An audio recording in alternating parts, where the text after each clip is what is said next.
शांत करण्याने साधूवाणी नावाड्यासह हा काय चमत्कार असे म्हणून विचार करू लागला।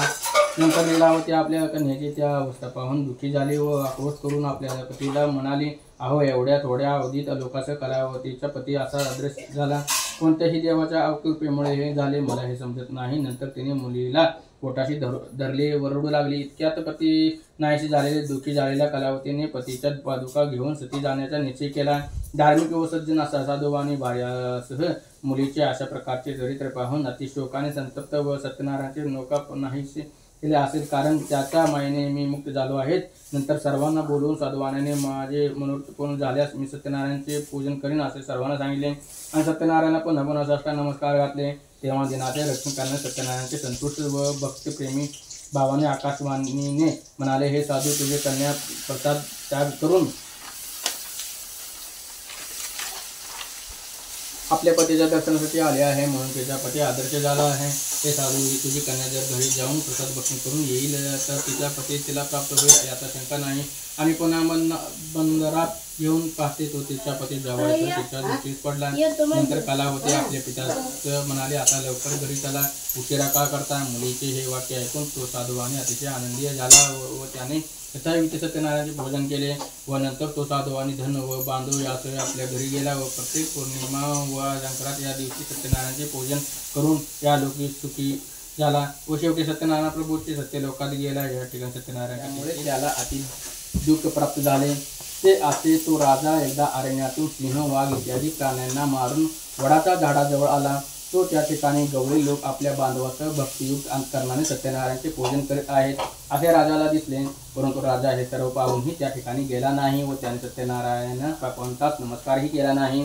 तरी सुद्धा गवळी लोकांनी सत्यनारायणाचा प्रसाद राजापुढे आणून ठेवला व नंतर भक्तिभावाने सर्व गोपी बांधवांनी प्रसाद भक्षण केला व आनंदी झाले। राजा मात्र प्रसादाच्या त्यागामुळे अतिदुःखी झाला।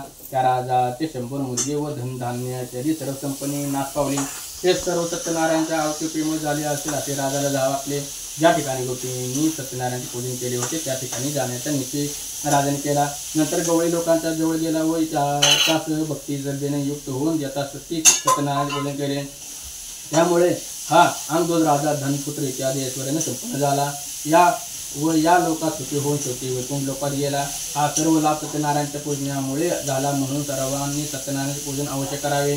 जो कोणी अति दुर्लभ असेल सत्यनारायणाचे व्रत करतो व फल देणारी अशी कथा भक्तिभावाने स्मरण करतो त्याला सत्यनारायणाच्या कृपेने धनधान्य आदी सर्व वस्तूचा लाभ होतो। जो दरिद्र असेल त्याला द्रव्य मिळते व जो बंधनातून पडला असेल तो बंधनातून मुक्त होतो। जो भयभीत झाला असेल त्या सत्यनारायणाच्या पूजनामुळे भीतीपासून मुक्त होतो।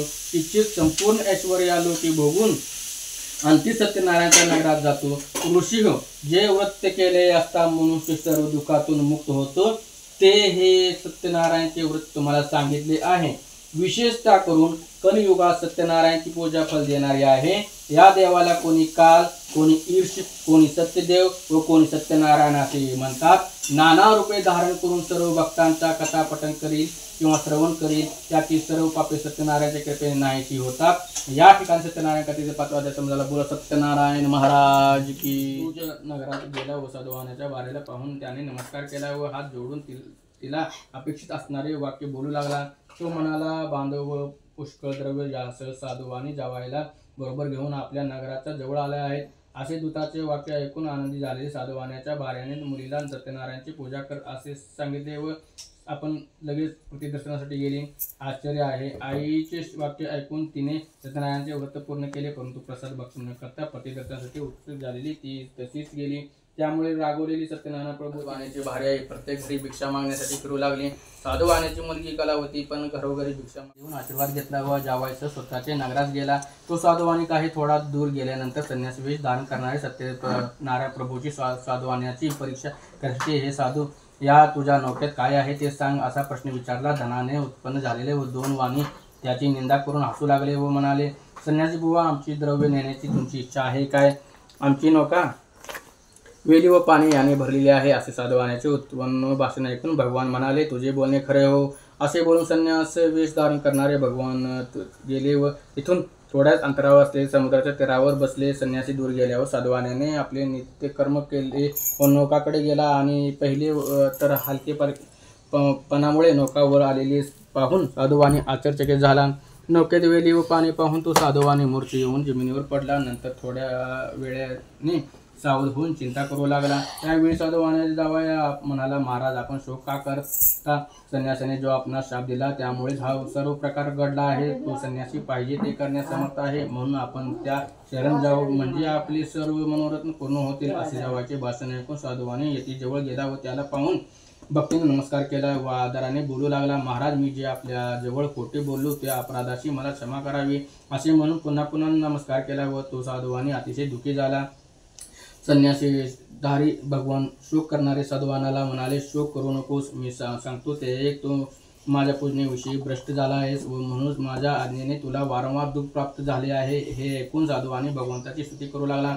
साधुवाणी म्हणाला, तुझ्या मायेने मोहित झालेले ब्रह्मादिक तेवढी तुझे गुण व रूप हे जाणू शकत नाही. हे प्रभू, हे तुमच्या मायेने मोहित झालेले मी मूर्ख आहे. मी आपणास कसा जाणे? माझ्यावर कृपा करा. मी आता शक्ती आलो आहोत. माझे रक्षण करा. माझे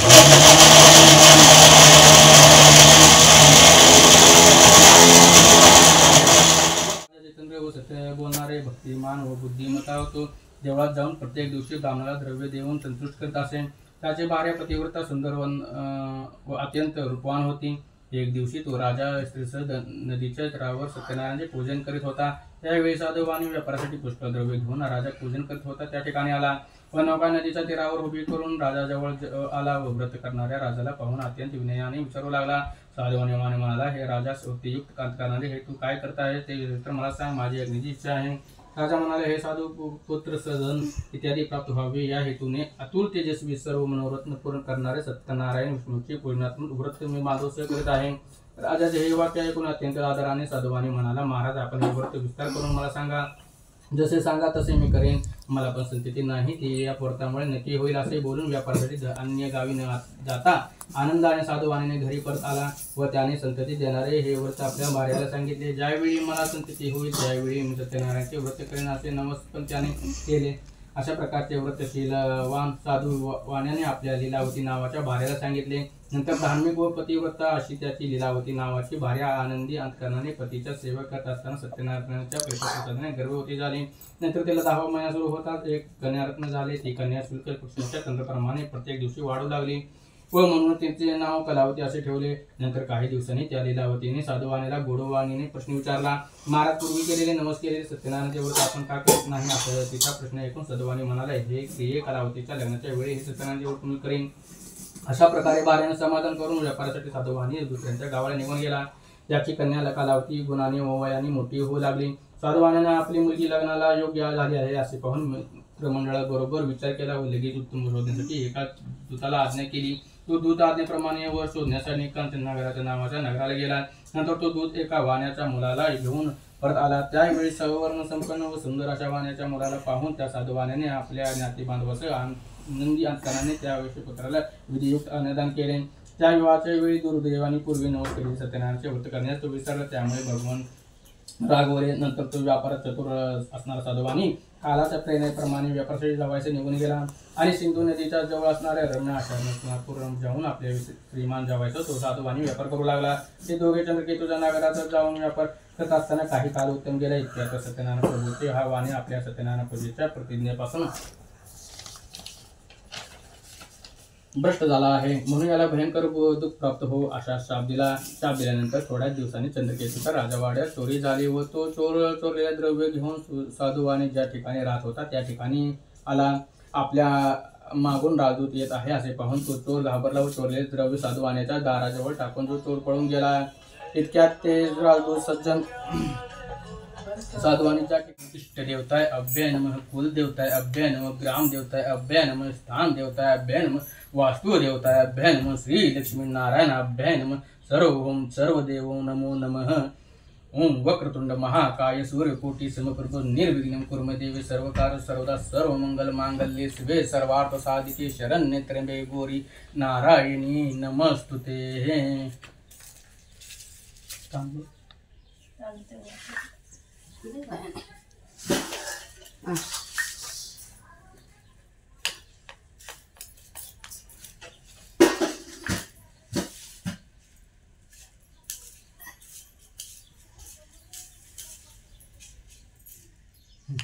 समज नाव घ्या.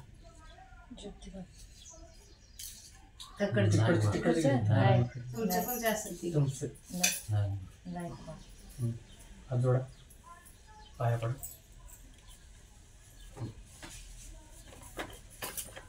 ओम श्री गणेशाय नमः. श्री सत्यनारायण कथा अध्याय पहिला. श्री गणेशाय नमः. आता सत्यनारायण कथेचा अर्थ सांगतो. एकदा निमिषभरात राहणाऱ्या सोनकादिक ऋषीने पुराण सांगणाऱ्या सुतांना प्रश्न विचारला. ऋषी विचारतात, हे मुनिश्रेष्ठ, मनातील सर्व फळे कोणत्या व्रताने अथवा तपस्याने मिळतात? ते ऐकण्याची इच्छा आहे, कृपया करून सांगा. सुत सांगतात, मुनी हो, नारदाने हाच प्रश्न भगवान विष्णूंना विचारला. त्यावेळी विष्णूने मध्ये नारदाला सांगितले, ते मी तुम्हाला सांगतो शांततेने ऐका. एकदा महायोगी नारद मुनी जनतेवर दया करावी अशा बुद्धीने अनेक लोकात फिरत असताना मनुष्य लोकात आले.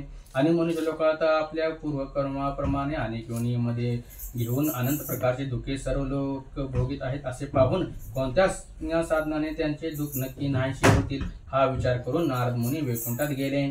त्या वैकुंठात 4 हात, शंख, चक्र, गदा व कमल धारण केलेल्या व पायापर्यंत पडणारे वनमाळा गळ्यात घातलेल्या सर्व वर्णाचे नारायण भगवंत पाहून त्यांची स्तुती करण्यात त्यांनी आरंभ केला.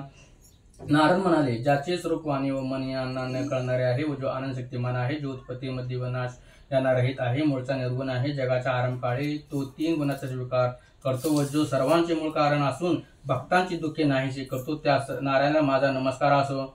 नारद मुनीने केलेली स्तुती ऐकून भगवान विष्णूने नारदाजवळ बोलले. भगवान म्हणाले, मुनिवरा, आपण कोणत्या कामासाठी आला? तुमच्या मनात काय आहे ते सर्व मला सांगा, मी उत्तर देईन. नारद म्हणाले, हे भगवंता, मृत्यूलोकातील सर्व लोक आपण केलेल्या पापकर्माप्रमाणे अनेक योनीमध्ये जन्म घेऊन विविध प्रकारची दुःखी भोगीत आहेत. नारद म्हणाले, हे भगवंता, आपली कृपा जर माझ्यावर असेल तर या सर्व दुःखी लोकांची सर्व दुःखे अशा कोणत्या उपायाने नाहीशी होतील ते सर्व मला सांगा, माझी ऐकण्याची इच्छा आहे. भगवंत म्हणतात, हे नारदा, लोकांवर कृपा करण्याची हेतूने जो तू प्रश्न विचारला तो फार सुंदर आहे, म्हणून ते व्रत केले आणि जीवाचे सर्व दुःख नाहीसे होतात. ते व्रत मी सांगतो, तू श्रवण कर. हे वत्सा नारदा, तुझ्यावर माझे प्रेम असल्यामुळे स्वर्ग लोकात किंवा मनुष्य लोकात आजपर्यंत कोणालाही माहीत नसलेला व महापुण्यकारक असे व्रत आज तुला सांगतो. या व्रताला सत्यनारायण व्रत असे म्हणतात. हे व्रत विधीपूर्वक केले असता व्रत करणारा मनुष्य या लोकी सर्व काळ सुख भोगून शेवटी अनंत रूप मोक्षपदात जातो. भगवान विष्णूचे भाषण ऐकून नारद मुनीने विष्णूंना म्हणाले, हे नारायणा, या व्रताचा फल काय, या विधी काय व व्रत पूर्वी कुणी केले होते ते सर्व विस्तार करून सांगा मला. त्याचप्रमाणे व्रत कोणत्या कार्य करावे सांगा. हे नारद भाषण ऐकून भगवान म्हणाले, नारद, हे व्रत दुःख शोक यांना नाश करणारे असून धनधान्य आणि समृद्धी करणारे आहेत, तसेच सौभाग्य व संधी देणारे आहे, सर्व कार्यात विजय करणारे हे आहे. हे व्रत भक्ती व श्रद्धेने युक्त होऊन ब्राह्मण या बांधव या धर्मावर निष्ठा ठेवून प्रदोष काळी सत्यनारायण पूजन करावे. केळी, दूध, शुद्ध तूप, साखर, गव्हाचा रवा याचा केलेला प्रसाद, सवा, शीर इत्यादी प्रमाणे करून भक्तियुक्त अंतकरणाने सत्यनारायण अर्पण करावा. गव्हाचा रवा न मिळेल तर तांदळाचा रवा घ्यावा, साखर न मिळेल तर गुळ घ्यावे. वरील सर्व वस्तू सवा याप्रमाणे एकत्र करून त्यांचा प्रसाद सत्यनारायणाला अर्पण करावा. आपले बांधव व मित्र यासह सत्यनारायणची कथा ऐकून ब्राह्मणाला दक्षिणा द्यावी व नंतर बांधव सत्यनारायण समोर गायन व करावे. हे पूजनाआधी सर्व प्रत्येक पवित्र देवळात करून सत्यनारायणाचे स्मरण करीत घरी यावे किंवा आपल्या घरी देवघरात पवित्र ठिकाणी करावे. पूर्वी सांगितल्याप्रमाणे भक्तिभावाने हे व्रत केले असता मनुष्यलोकात सर्व इच्छा पूर्ण होतात. कलियुगात सर्व जीवांना दुःख नाशाचा हा सोपा उपाय आहे. सत्यनारायण कथेतील प्रथम अध्याय समाजाला बोला. सत्यनारायण महाराज की जय. पाणी सोडायचं.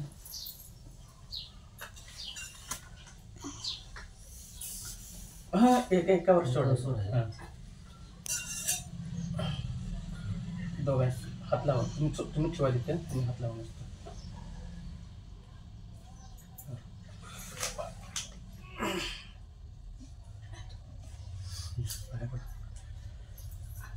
तांदूळ ठेवायचं ते टाकायचं अगोदर. तिथे पहिलं टाकलंच टाकायचं, पुन्हा पाणी वगैरे सोडायचं. सत्यनारायण कथा आहे दुसरा व्रत. भगवान म्हणे, नारद, हे व्रत पूर्वी कोणी केले? दुर्गे दुर्गटवारी तुझे संसारी, अनाथ नाथे अंबे पडला विस्तारी, वारी वारी जन्म मरणाचे वारी, आहारी पडलो आता संकट नेवारी.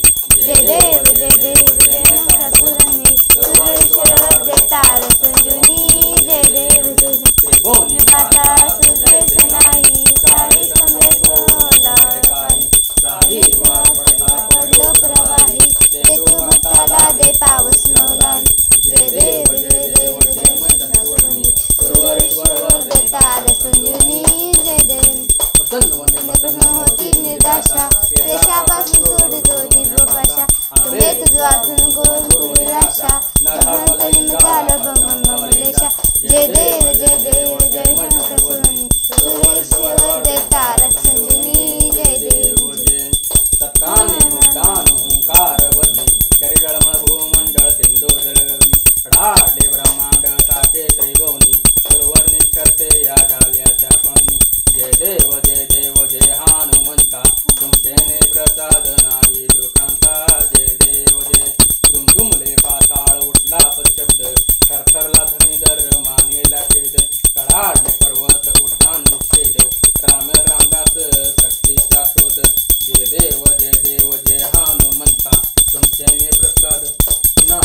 भूक व तहान यांनी पीडित होऊन तो ब्राह्मण पृथ्वीवर रोज फिरत असे. आचारनिष्ठ व धार्मिक ब्राह्मण कृपा करणारे भगवान त्या दुःखी ब्राह्मणाला पाहून भगवंतांनी वृद्ध ब्राह्मणाचे रूप घेतले व काशी नगरात त्या ब्राह्मणाला प्रश्न विचारला, हे ब्राह्मण, तू दुःखी होऊन दररोज पृथ्वीवर कशासाठी फिरतोस? ते सर्व ऐकण्याची इच्छा आहे. हे ब्राह्मण श्रेष्ठा, ते तू मला सांग. हे वृद्ध ब्राह्मण रूपी भगवंताचे भाषण ऐकून तो ब्राह्मण म्हणाला, मी अतिदरिद्र ब्राह्मण आहे. मी भिक्षा मागण्यासाठी रोज पृथ्वीवर फिरतो. हे भगवंता, दारिद्र्य नाहीसे करण्याचा एकदा उपाय आपणास माहीत असेल तर तो कृपा करून मला सांगा. असे ब्राह्मणाचे भाषण ऐकून भगवान म्हणाले, सत्यनारायण नावाच्या विष्णू सर्वांच्या सर्व इच्छा पूर्ण करून मनातील फल देणारा आहे. जे व्रत केले असता मनुष्य सर्व दुःखातून मुक्त होतो व त्या सत्यनारायणाचे पूजनात्मक उत्तम व्रत तू कर. त्यानंतर ब्राह्मणाला पूजनाचे सर्व विधान सांगून सत्यनारायण प्रभू तिथे गुप्त झाले. व्रत ब्राह्मणाने सांगितलेले व्रत मी अवश्य करीन असा ध्यान दरिद्र ब्राह्मणाला लागल्यामुळे त्याला रात्री निद्रा लागली नाही. नंतर तो ब्राह्मण सकाळी उठून मी आज सत्यनारायणाचे व्रत करेन असे मनाशी निश्चय करून गावात भिक्षा मागण्यासाठी गेला. त्याच दिवशी त्या ब्राह्मणाला खूप पैसा मिळाला व त्याने पूजनाची सर्व तयारी करून आपल्या बांधवास सत्यनारायणाचे पूजन केले. नंतर तो दरिद्र ब्राह्मण या सत्यनारायण व्रतामुळे सर्व दुःखातून मुक्त झाला व धनधान्याची समृद्ध होऊन आनंदी झाला. त्यावेळेपासून तो ब्राह्मण प्रत्येक महिन्याला सत्यनारायणाचे व्रत करू लागला व या व्रतामुळे सर्व पापातून मुक्त होऊन अति दुर्लभ अशा मोक्षाला गेला. ब्राह्मण ज्यावेळी हे सत्यनारायण व्रत जो कोणी मनुष्य भक्तिभावाने करी त्यावेळी त्याचे सर्व दुःख नाहीसे होईल. मुनिहो, याप्रमाणे नारद भगवंताने नारदांना सत्यनारायणाचे व्रत सांगितले. तेच हे ऋषी मुना तुम्हाला सांगतात. ब्राह्मणपासून हे व्रत कोणी ऐकले व नंतर कोणी प्रत्यक्ष हे व्रत केले ते सर्व ऐकण्याची इच्छा आहे व श्रद्धा पण आहे. स्वत म्हणतात, मुनिहो, हे व्रत पृथ्वीवर कोणी केले ते सांगतो.